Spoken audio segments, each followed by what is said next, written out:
Good morning, good afternoon, and good evening to wherever you are in the world. My name is Andrew Glaser, and today I'd like to teach you how to find the intercepts and the asymptotes of this wonderful rational function of x minus 1 multiplied by x plus 3 multiplied by x minus 5, all being divided by x plus 2 squared divided by x minus 4. So a rational function is basically something where you have a set of, a function or a set of functions in the numerator being divided by a function or a set of functions in the denominator. All right? And if that didn't make sense, I don't blame you. Now, intercepts, that's what we've got to find first. All right, so intercepts, we have to remember anytime we have a graph, we'll just pretend I have something that looks like this. Whoop, there's going to be x-intercepts of where it crosses the x-axis, and then the y-intercept of where it crosses the y-axis. Keep in mind that all of the x-intercepts, they have something in common. All of the x-intercepts always have a y value being equal to 0. All right, and all of the y-intercepts, I know it gets confusing, all of the y-intercepts have an x value being equal to 0. Now that's going to help us solve. Okay, that's what we got to do now. So let's do this. Let's erase this little piece. And what I'm going to do is I'm going to rewrite my function. And remember, this says w of x. That's like saying y. That's what would be plotted. If I slow down, I could articulate my words. That would be plotted then on the y-axis. So I'm just going to call that y. So we have x minus 1 multiplied then by x plus 3 multiplied then by x minus 5, and that's all being now divided by x plus 2 squared times x minus 4. Okay? All right, so now what we're going to do is, in order to find the x-intercepts, I have to find the x values when y is equal to 0. So what we're going to do is set this equal to 0. Just make this a 0. All right, and to save a little bit of time, I'm just going to rewrite this. Okay, just going to what the heck? There it goes. Okay, I'm just going to rewrite it. And I'm going to solve this now for x. So remember, this is kind of nice. When you cross multiply this, the whole denominator just goes bye-bye. All right, so you can kind of just cancel that denominator. So you have x minus 1, x plus 3, and then x minus 5. So now what you're doing, a lot of times I feel like when you get stuck in the math, you look at this and your mind just goes blank. It's like, what the hell am I going to do? How do I solve this? You got to just think logically about the equation. Okay? Just think logically. And that works. That's a good piece of advice for anything in life. Just think logically about it. All right? So what I'm saying is that somehow this side has to be equal to 0. So that means that, you have three things being multiplied by each other. So what's the only way that this can become 0? If you got three things multiplied by each other, 1 times 1 times 1, is that going to be 0? No. 1 times 2 times 7, is that 0? No, obviously. Negative 1 times negative 1 times, or positive 2 times 7, is that? No. The only way there's going to equal 0 is if one of them, not all of them, but one of them is a 0. If the first one's a 0, that's multiplied together, that's 0. If the second one were a 0, right, that's 0. You see? So the question is then, what causes this term to go to 0 or become 0?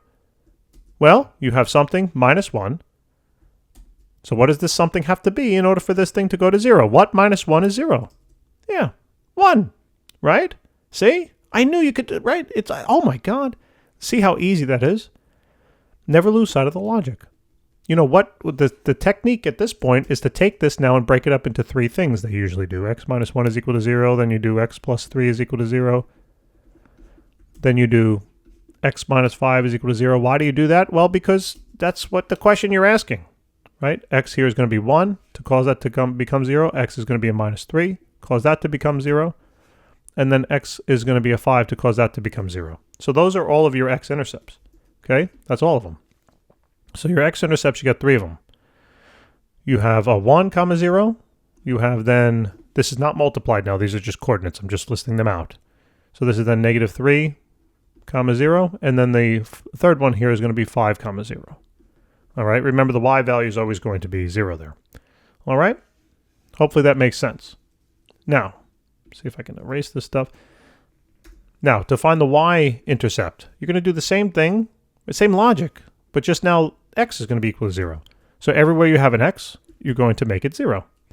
All right, so you go y is equal to now 0 minus, right? You just plug in a 0. I'm going to save a little bit of time And instead of plugging this all in, you know, with 0, which you would do, I'm just going to kind of solve it in my head, right? Because that becomes a -1.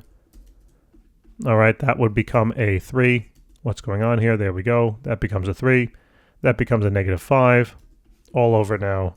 That becomes a 2 squared. Don't forget that. And then that becomes a -4. Okay, so now I got to simplify this. So this becomes just a 4. So the numerator is a positive, right? So that should be a positive 15. Over then it looks like a -16. And that's kind of all I'm going to leave it. It's basically 15 over 16, -15/16, which is so close to -1. But it's not exactly -1. So there's going to be 0, -15 over 16. All right, that's it. Now what we have to do is now we're going to find the asymptotes. Okay, so there's 3 types, but there's 2 main ways to think through how to figure them out, okay, or how to identify what type of asymptotes you might have. So you got vertical asymptotes, and then you got horizontal/slant asymptotes. You really have 3 types, but there's 2 main ways I want to think about how to go about it, okay? To find vertical asymptotes, all you're going to do is you're going to take your denominator, whatever the heck it is, and you're going to set that equal to 0, all right? Why do you do that? Well, if the denominator becomes 0, can you divide by a 0, right? In terms of this overall function, you'd have a number up here maybe, and then you're going to divide it by 0. You can't divide by 0, right? Plug that into your calculator. 8 divided by 0, your calculator is going to yell at you. You see, it is yelling. Error. Divide by 0, can't do it. Okay, attempted calculation fails. You have failed in doing this calculation. So we can't do it. Okay, we can't do it, and that's the point. That's where a vertical asymptote will be. Okay, you cannot divide by 0. So what I want to do is I want to find my x values that basically don't exist for the function. Okay, so I set this equal to 0. Now it's the same technique, right? You have these 2 factors. Again, they're multiplied together. The only way that this is going to become 0 is if one of them is 0. So what would make this become 0? Well, if x is a -2, right? What's -2 plus 2? Well, 0. And then what's 0 squared? Obviously that's 0. So look, you don't even need to really write much math. It's just you're just thinking about it. And then what makes that become 0? Obviously if x is equal to 4. Okay, so you technically now have 2 vertical asymptotes for this function. 2 of them. Okay, remember all vertical lines have an x value equaling something. That's what's constant. The y value is what changes. So that should hopefully make sense. Now for the horizontal asymptote or the slant asymptote, we have to first determine whether we have a top-heavy function, an equally heavy function, or a bottom-heavy function. Now since this is in fully factored form already, that might become a little bit harder to kind of think through. But the goal is to identify the highest power of x in the numerator. Now you might say, well, I have, 3 x's and they're all to the first, so is that just x to the first? Is that the highest? Not exactly, because if you were to kind of FOIL this, or unfactor it, or distribute, all of those terms together, you would eventually come up with an x cubed, right? It's really x times x times x. So the highest power of x in the numerator is an x cubed.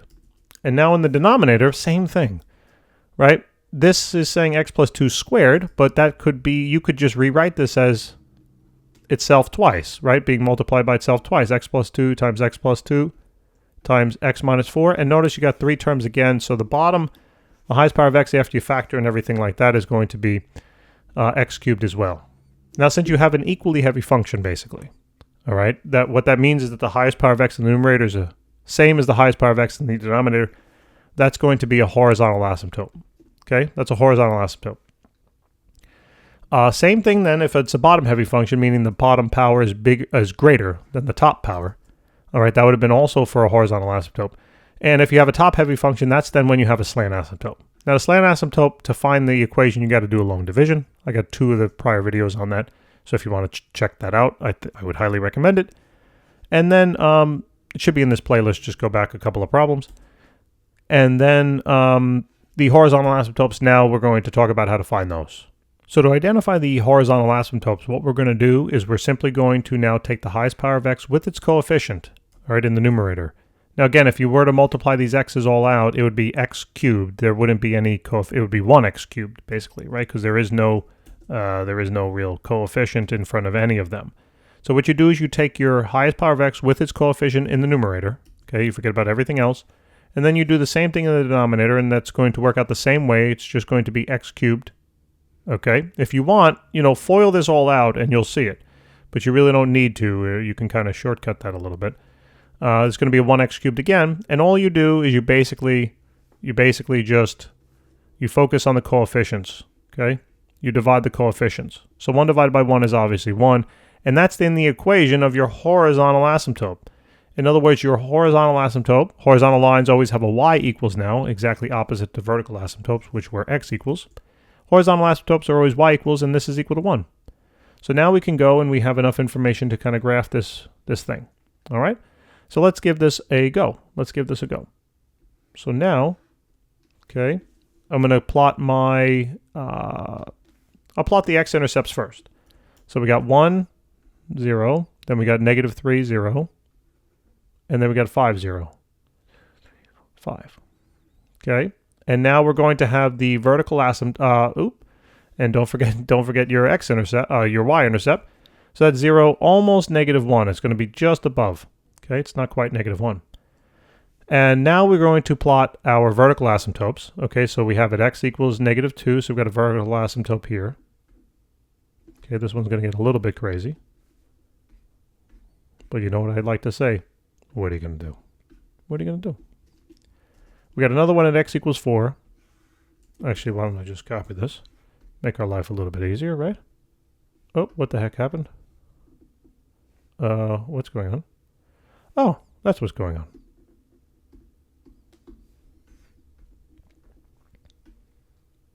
Okay. And now what we're going to do is we also then have a horizontal asymptote at x equals 1. So let's paste that again. I'm going to rotate it, and I'm going to put that at x being equal to 1. We're going to shrink that down maybe a little bit if I can. No, I can't. All right, we'll just go off the page. So this is it, okay? This is it. Now, drawing this becomes a little bit complicated, okay? But the idea is that you basically have this broken up into 3 sections. One section over here, one section over here, and one section over here. So whenever you're doing this, you have to pick, am I going to draw something on the top, or am I going to draw something on the bottom? All right, because you can't have, if you have something drawn up here and down here, that violates the vertical line test, and it's not a function anymore. All right? So since I already have a point here, I know I'm dealing in the bottom. And these are the asymptotes, so it should look something like this. All right, let me try to... Oh man, this is going to be kind of ugly. All right, I probably got to sketch this by hand. Oh boy. We know how that goes, right? So let's try to sketch this by hand. It's going to do something like this. Okay, and it's going to approach those lines but never cross.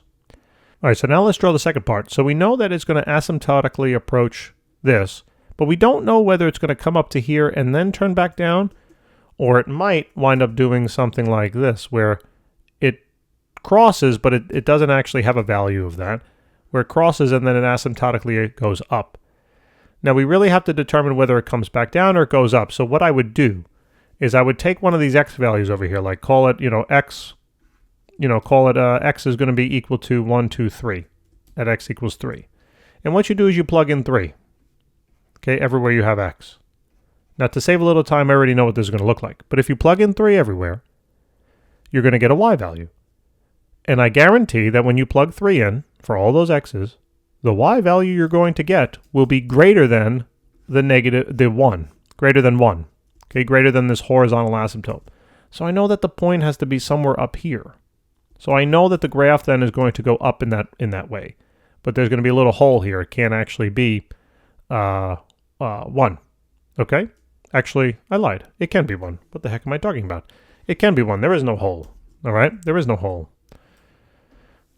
The only hole here is the one that's teaching you know what I mean? But anyway, because I falsely said that.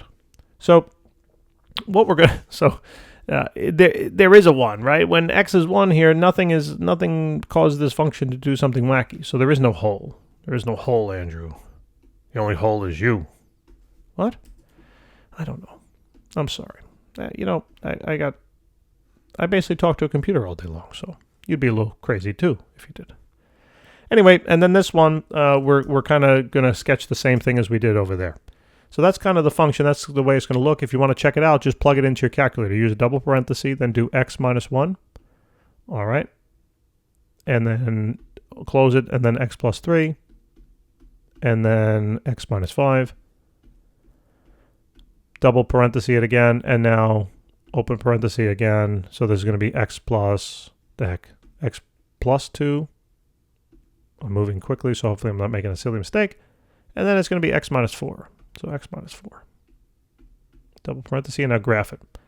And there it is, right? That looks pretty much exactly like what we have there on the right-hand side. All right, with all those asymptotes and stuff. So hopefully that makes some sense. All right?